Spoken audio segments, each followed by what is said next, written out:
في محافظة ديالى تم تنظيم ورشة لتعليم الأطفال كتابة القصص القصيرة لتعزيز ثقافة القراءة والكتابة لديهم.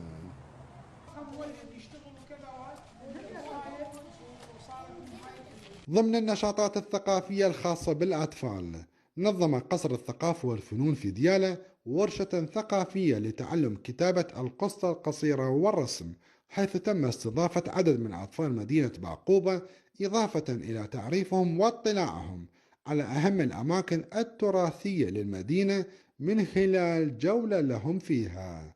اليوم كانت لنا استضافة لمجموعة من الأطفال في بناية السرايا التراثية. من ضمن هذه الفعاليات هي جولة ثقافية لهذا المبنى التاريخي، لكي نطلعهم على هذا المبنى وتاريخه وبناءه، حتى يكون للطفل يعني فكرة عن المباني التراثية الموجودة في المحافظة، وهذه أحد المباني التراثية.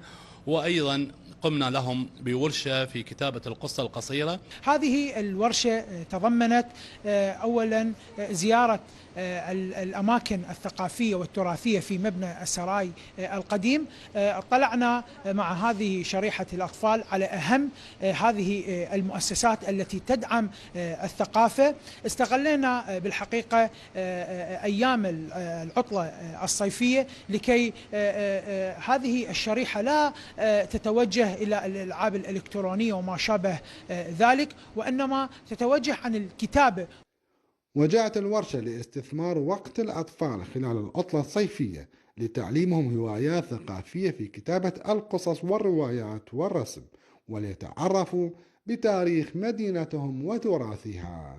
استضافونا هنا لتعليم الأطفال على كيفية كتابة القصة ومراحل كتابة القصة القصيرة، لتنمية مهارات الأطفال العقلية والذهنية، وفتح الآفاق أمامهم في تطوير مهاراتهم وتعليمهم على الإبداع وكيفية الكتابة. أتينا إلى قصر الثقافة والفنون إلى الاطلاع إلى هذا المكان القديم، إلى مبنى السراي. أتينا لنتعلم كتابة القصص.